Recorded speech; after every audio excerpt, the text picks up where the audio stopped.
The war had been going on for so long that nobody could remember why it started. 800,000 years of fighting between two alien races who hated each other more than anything else in the galaxy. The Vorthak looked like giant bugs made of living crystal. Their bodies were hard and sharp, and they thought with one big shared mind. The Zilani were different. They grew their bodies like plants and could heal from almost any wound. They made their spaceships by growing them instead of building them with metal. Both races had been fighting over a place called the Kepler Drift. It was a group of star systems with lots of valuable minerals. What started as an argument about who could mine there had turned into the biggest war anyone had ever seen. Whole planets had been destroyed. Entire star systems had been turned into battlefields. Children grew up knowing nothing but war. Their parents had known nothing but war. Their grandparents and great-grandparents going back thousands of generations had known nothing but war. The fighting had become like a religion to both sides. The Vorthak built their whole society around war. Their crystal minds were always thinking about new ways to fight. Their technology was all about making better weapons and stronger armor. They had forgotten that they used to be artists who made beautiful music with their crystal bodies. The Zilani were the same way. They had forgotten that they used to grow beautiful living worlds full of amazing creatures. Now they only grew things that could kill. Their bioships were like giant monsters that could eat other spaceships. Their soldiers were bred to be perfect killers who felt no fear and no mercy. The war had spread across dozens of star systems. There were massive space stations the size of moons, all covered in weapons. Some of these fortress worlds had been fighting for so long that they had been rebuilt hundreds of times. The same battles were fought over and over again in the same places. Both sides would attack. Both sides would lose millions of soldiers, and then they would do it all again the next year. Neither side could win. The Vorthak were better at working together because of their shared mind, but the Zilani could heal from injuries that would kill anyone else. When the Vorthak destroyed a Zilani ship, the crew would just grow new body parts and keep fighting. When the Zilani hurt Vorthak soldiers, the crystal bugs would share the pain across their whole army and become even angrier. The war had become so normal that both sides were secretly afraid it would never end. They had built their whole way of life around fighting each other. What would they do if there was no war? How would they live? What would they teach their children? The war gave their lives meaning, even though it also made them miserable. Then something happened that nobody expected. A small spaceship appeared at the edge of the Kepler system. It was tiny compared to the massive war fleets that filled the space around the contested planets. The ship was about 1 kilometer long and made of smooth metal.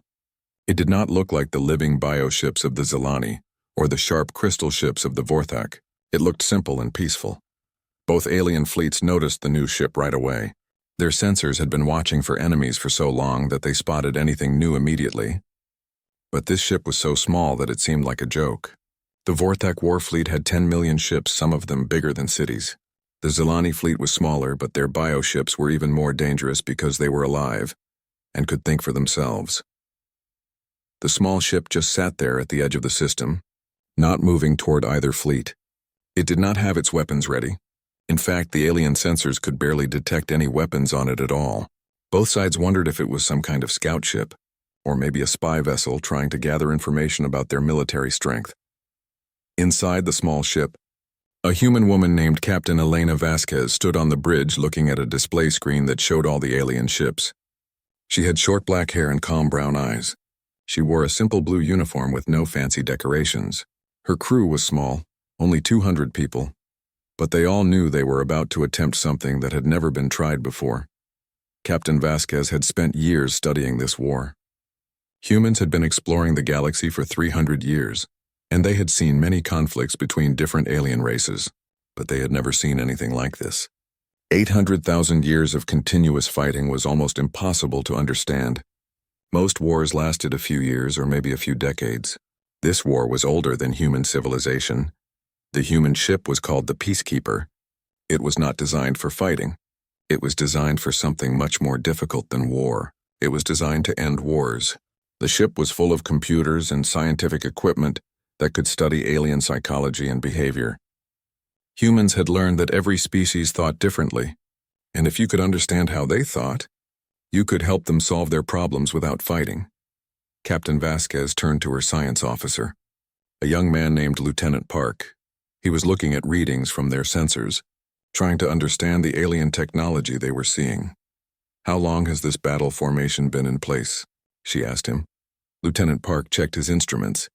"According to our long-range observations, these exact positions have been maintained for over 300 years, Captain.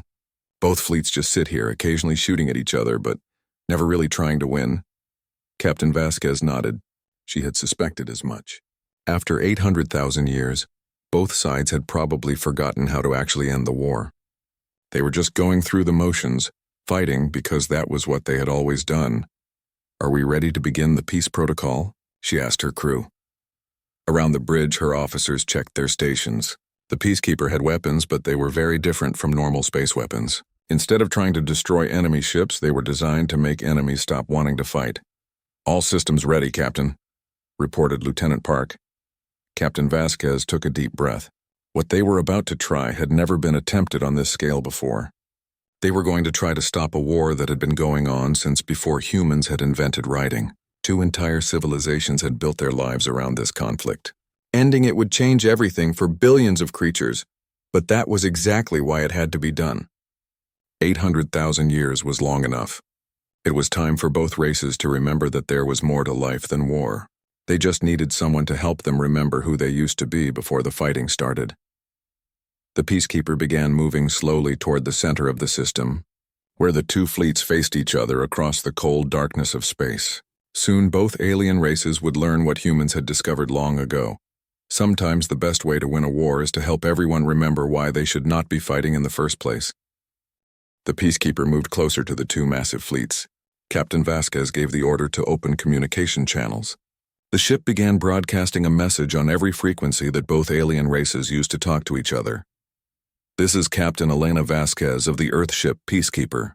Her voice went out across the star system. "We have come to help end this war. We ask both fleets to stop fighting immediately so we can begin peace talks." The response came quickly from both sides. It was not the response Captain Vasquez had hoped for, but it was exactly what she had expected. From the Vorthak fleet came a sound like crystal bells ringing, but the tone was mocking and cruel. Admiral Kethvar spoke for his people through their shared crystal network.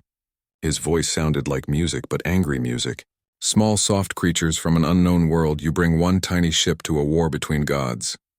You do not understand what you see here. Leave now, or we will destroy you without thinking about it twice." The Zilani response was different, but just as dismissive. Queen General Scythara spoke from her massive bioship that was larger than most space stations.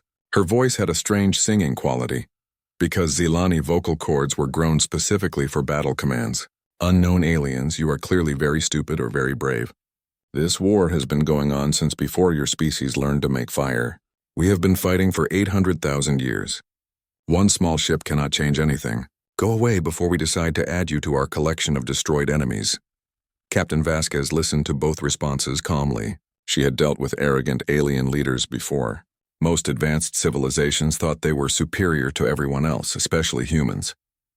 Humans were relatively new to space travel compared to races like the Vorthak and Zilani, who had been exploring the galaxy for millions of years. She turned to Lieutenant Park at the science station. How long would it take to disable both fleets using the Harmony Protocol? Lieutenant Park's fingers moved quickly over his control panel. The ship's powerful computers began calculating thousands of different factors. They analyzed the size of both fleets, the types of weapons they carried, the psychology of both alien races, and the best way to implement their peace technology. If everything goes perfectly and both fleets cooperate with our targeting systems, I estimate 47 minutes and 32 seconds. Captain Park reported. Captain Vasquez smiled slightly. Let us say 50 minutes. It is always better to promise less and deliver more. She opened the communication channel again. This time her voice was firm and confident. Vorthak and Zilani fleets, you have exactly 50 minutes to power down all weapons and prepare for peace negotiations. If you do not comply, we will be forced to use alternative methods to stop this fighting. The reaction from both fleets was immediate and loud. Laughter came from thousands of ships. The Vorthak made their crystal singing sounds of amusement. The Zilani made chittering noises that meant they found something very funny. Both races had been fighting for 800,000 years. They had weapons that could destroy planets. They had shields that could stop the energy of stars. And now one small ship with 200 crew members was threatening them. Admiral Kethvar shared his amusement with his entire fleet through their mental connection. The small aliens think they can defeat us in 50 minutes. Perhaps we should let them try for entertainment. Queen General Cythera was equally amused. She spoke to her bioship, which was alive and could understand her thoughts. My ship, child, these newcomers are either insane or they have never seen real warfare. Should we show them what 800,000 years of military evolution looks like? Both fleets began preparing for what they thought would be a very short and educational demonstration. The Vorthak powered up weapons that could crack moons in half. Their crystal ships began to glow with deadly energy. Formations of fighter craft that looked like flying jewels launched from the larger vessels. The Zilani fleet responded by growing new weapons. Their bioships sprouted tentacles covered in acid that could eat through any armor. Living missiles the size of buildings were born from the larger vessels and began swimming through space toward the human ship. Some of the Zilani ships actually gave birth to smaller attack vessels, creating new enemies in real time. Captain Vasquez watched all of this preparation with the calm patience of someone who understood exactly what was about to happen. Her crew was not worried either. They had trained for this moment for years. The Peacekeeper was humanity's most advanced vessel, but not because of its weapons or armor. It was advanced because of what it could do to the minds of its enemies.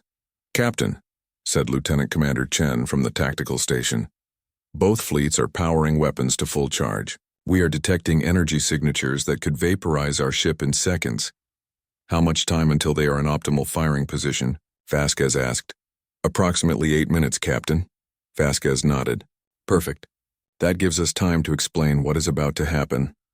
She activated the ship's recording systems. Everything that was about to occur would be documented and studied by human scientists for years to come. This was not just about ending one war. This was about proving that humanity's approach to galactic peace could work on any scale. "Lieutenant Park, begin charging the Harmony Protocol to full power," she ordered. "Harmony Protocol charging, Captain. All systems show green." The Harmony Protocol was humanity's greatest achievement in xenopsychology. Instead of trying to destroy alien ships or kill alien soldiers, it targeted something much more fundamental. It targeted the brain patterns and social structures that made warfare possible in the first place. Humans had learned something important during their own violent history.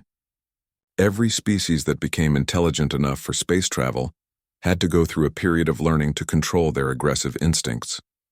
Most species eventually figured out that cooperation was more useful than conflict, but some species, like the Vorthak and Zilani, got stuck in cycles of violence that became self-perpetuating. The Harmony Protocol was designed to break those cycles by reminding alien species of who they used to be before they became obsessed with war.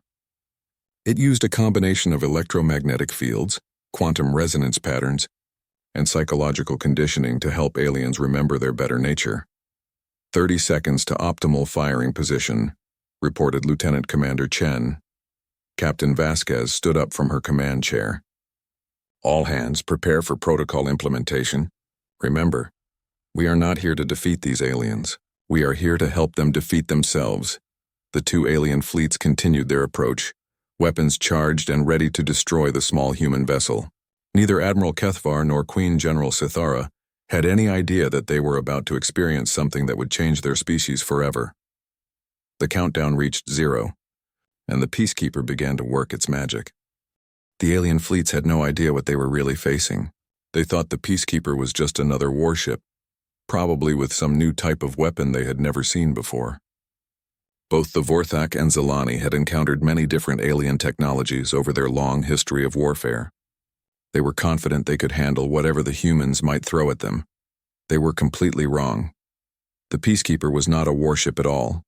It was something much more dangerous to their way of life. It was a mobile laboratory filled with the most advanced peace technology that humanity had ever created. For 300 years, humans had been studying warfare not to get better at fighting, but to learn how to make fighting unnecessary. As the 50-minute deadline approached, both alien fleets moved into attack formation. The Vorthak arranged their crystal ships in perfect geometric patterns that would allow them to focus their energy weapons on the human vessel. The Zilani bioships spread out like a living net, ready to surround and devour their prey. Weapons that could destroy entire planets began charging to full power. Bioships spawned attack creatures by the thousands. Crystal arrays focused enough energy to ignite small stars. Both fleets were preparing to demonstrate 800,000 years of military evolution to these upstart humans. Then the Peacekeeper activated. Its primary system, the Harmony Protocol, was unlike any weapon either alien race had ever encountered, because it was not really a weapon at all.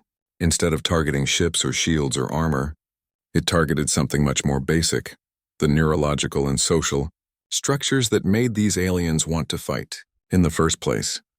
The first thing the protocol did was scan both fleets with incredibly detailed sensors. In a matter of seconds, it analyzed the brain patterns of millions of alien soldiers. It studied their social structures, their cultural programming, their genetic makeup, and their psychological conditioning. The ship's quantum computers built detailed models of how both species thought and felt. Then it began to broadcast. The signal that came from the Peacekeeper was not like anything either fleet had ever detected. It was not a weapon beam or a communication signal. It was a complex pattern of electromagnetic pulses, quantum fluctuations, and psychoactive frequencies specifically designed to interact with alien nervous systems. For the Vorthak, whose minds were connected through quantum-entangled crystals in their brains, the signal created small changes in their shared consciousness. Suddenly, thoughts of violence felt uncomfortable and wrong. Ideas about cooperation and harmony felt good and right. The crystal network that had been used for 800,000 years to coordinate attacks began to carry messages of peace instead. For the Zelani, whose bodies were bioengineered from birth to be perfect warriors, the signal activated genetic sequences that had been sleeping for hundreds of thousands of years. Ancient instincts for nurturing and protecting began to wake up. The biological programming that made them want to fight and kill began to shut down. Their living ships actually started to feel sick when they tried to target the human vessel. But the real genius of the Harmony Protocol was not in these direct effects. The real power was in what it made both species suddenly able to see clearly for the first time in 800,000 years. Within 20 minutes of the protocol activation, something unprecedented began happening across both fleets. Vorthak warriors who had never questioned an order in their entire lives began to ask why they were fighting.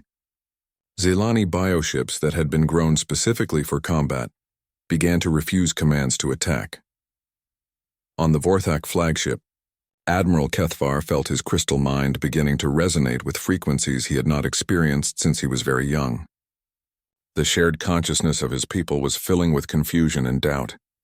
For the first time in his long life, he could hear his people asking questions that had been forbidden for millennia. "Why are we here?" came the thought from a young Vorthak pilot. "What are we actually fighting for? When did we last create something beautiful instead of something destructive?" wondered a crystal engineer. "Do we even remember what we were like before the war?" asked an old warrior who had been fighting for thousands of years. These thoughts spread through the Vorthak hive mind like ripples in a pond. Each question led to more questions. Each doubt created more doubt. The crystal network that had been used for so long to share tactical information began to carry a different kind of message. The dawning realization that something was terribly wrong with their entire way of life. On the Zelani bioships, similar changes were happening. Queen General Scythara felt her living vessel beginning to pulse with unfamiliar rhythms. The ship was experiencing emotions it had never felt before: sadness, regret, and a deep longing for something it could not name. "Mother General," spoke the ship in the bioacoustic language of their people, "I do not wish to kill today. The thought of destroying other living things makes my hull ache with sorrow." Scythara was shocked. Bioships were bred to love combat. They were supposed to feel joy when they destroyed enemies. But now her ship was telling her that violence felt wrong. Around her she could hear similar reports from other vessels in the fleet. "My weapon systems refuse to target the alien vessel," reported one ship captain. "My fighters are returning to their bays without orders," said another. "Mother General, what is happening to us?" asked a third. But the most devastating effect of the Harmony Protocol was yet to come. As both species began to think clearly about their situation for the first time in 800,000 years, they began to understand the true cost of their endless war.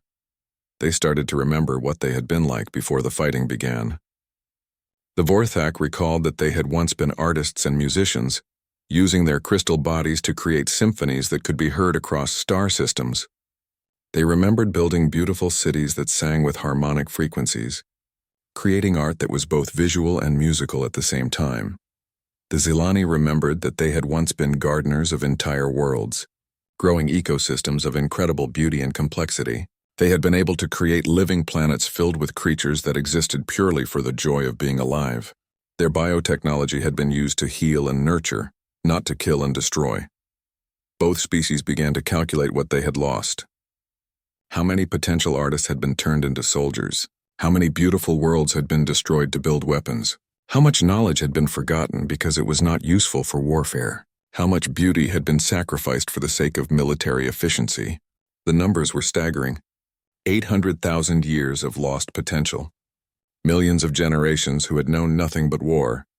Countless innovations and discoveries that had never happened because all their energy went into fighting. On the bridge of the Peacekeeper, Captain Vasquez watched her tactical display as weapons powered down across both fleets. Ships that had been locked in attack formation for centuries began to drift apart as their crews struggled to understand what was happening to them. 43 minutes. Captain, reported Lieutenant Park. 7 minutes ahead of schedule. Captain Vasquez nodded with satisfaction. The Harmony Protocol was working even better than they had hoped.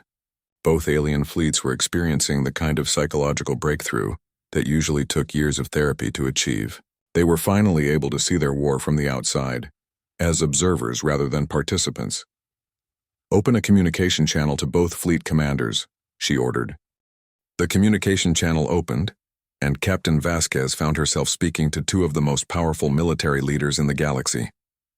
But they were no longer the confident warriors who had mocked her threats 50 minutes earlier. Both Admiral Kethvar and Queen General Sithara sounded confused and shaken. What have you done to us? Admiral Kethvar's crystal voice carried harmonics of fear and wonder. My people are asking questions they have never asked before. Our shared mind is filled with thoughts that feel foreign and yet familiar. Queen General Sithara's bioship was trembling around her as she spoke. My vessels refuse to fight. They say that violence makes them feel sick. This is impossible. Bioships are created to love combat. What kind of weapon have you used on us?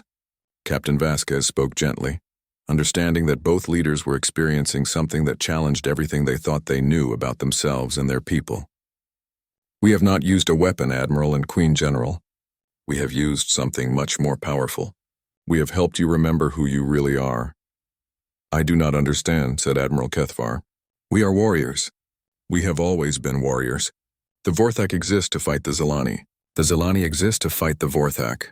This is the natural order of the universe. No, replied Captain Vasquez firmly. That is what you have convinced yourselves over 800,000 years of warfare. But it is not who you were originally, and it is not who you have to remain. She activated the ship's historical analysis system. The Peacekeeper had spent months before arriving here studying the ancient records of both civilizations. What they had discovered was shocking. Admiral Kethvar, do you know what your people were called before the war began? She asked. There was a long pause. Through the crystal network, she could sense the Vorthak trying to remember their own history. Finally, Admiral Kethvar spoke in a voice filled with uncertainty. We were the singers of stars, but that was so long ago. That has nothing to do with who we are now. Queen General Sithara, Captain Vasquez continued. Do you remember what your people called themselves in the ancient times? The Zilani leader's bioship pulsed with colors that had not been seen for millennia as it tried to access genetic memories. We were the gardeners of worlds, but that was before we learned the truth about the universe, before we learned that only the strong survive. Captain Vasquez shook her head sadly. You did not learn the truth about the universe. You forgot it. Both of your species were once among the most beautiful and creative civilizations in the galaxy. The Vorthak created music that could bring dead worlds back to life. The Zilani grew ecosystems so perfect that other species would travel across the galaxy just to see them. She transmitted historical data that the Peacekeeper had recovered from ancient databases scattered across the galaxy, records from neutral species who had known both the Vorthak and Zilani before the war began. Images of crystal cities that sang with impossible beauty. Videos of living worlds where every creature existed in perfect harmony. The effect on both fleets was immediate and devastating. Seeing what they used to be, what they had given up for war, caused a psychological shock that rippled through millions of minds. On the Vorthak ships, warriors began to weep crystal tears as they remembered songs their ancestors had sung. Engineers looked at their weapon systems and wondered why they had never used their skills to build something beautiful instead. Pilots who had spent their lives learning to destroy enemies suddenly wanted to create art that could be seen from space. On the Zelani bioships, similar revelations were occurring. Soldiers whose bodies had been grown for killing began to feel urges to nurture and protect. Ship mothers who had given birth to thousands of living weapons started to imagine what it would be like to create life that existed purely for joy. Bioengineers who had spent centuries perfecting creatures of destruction wondered what marvels they could grow if they focused on creation instead. But the most profound change was happening in the minds of the two fleet commanders. Admiral Cathvar was experiencing something that no Vorthak had felt for 800,000 years, the desire to sing. Not a battle song or a death hymn, but a song of pure beauty. His crystal body began to resonate with frequencies that had been banned for so long that most of his people had forgotten they existed. Queen General Sithara felt her bioship responding to her emotions in ways that had been bred out of military vessels for millennia. The living walls around her began to grow patterns that served no tactical purpose, but were simply beautiful. Flowers bloomed in colors that had no name. Vines created shapes that pleased the eye for no reason other than aesthetic joy. "This is impossible," Admiral Cathvar whispered, but his voice carried melodies that made his own crystal heart sing with happiness. "We have been at war for so long. How can we simply stop fighting?" "Because," said Captain Vasquez gently, "fighting was never your natural state.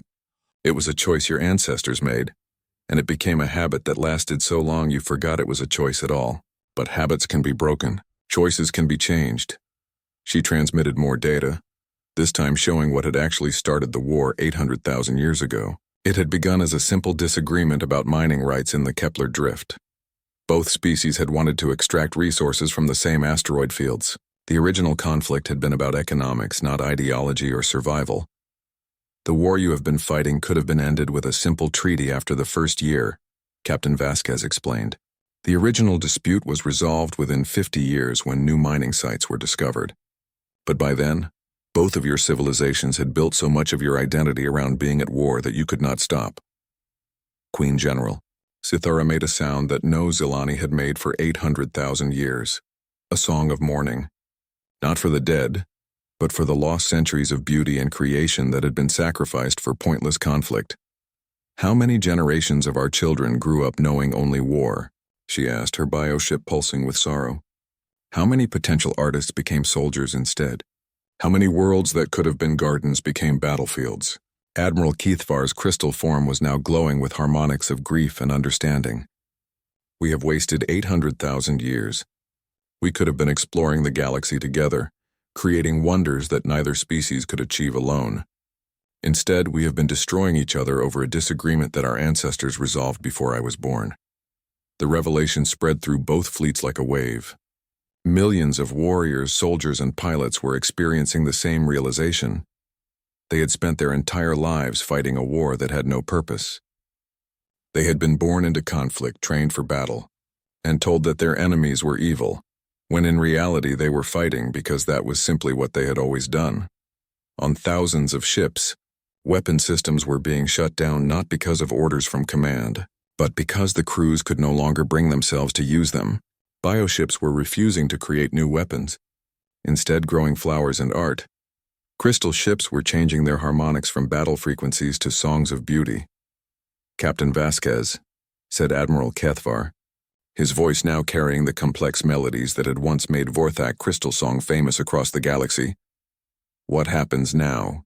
We have been warriors for so long that we do not know how to be anything else. How do we become who we used to be?" Captain Vasquez smiled, though neither alien leader could see her expression. This was the question she had been waiting for. This was the moment when real peace became possible. "You start by choosing to be better than you were yesterday," she said, "and we are here to help you learn how." The transformation of both fleets continued over the following hours. What had started as a simple demonstration of human peace technology had become something much more profound. the rebirth of two ancient civilizations. Captain Vasquez opened a general communication channel that reached every ship in both fleets. When she spoke, her words were heard by millions of aliens who were experiencing hope for the first time in their lives. Warriors of the Vorthak hegemony and soldiers of the Zilani Empire, she began, your 800,000-year war officially ended 50 minutes ago.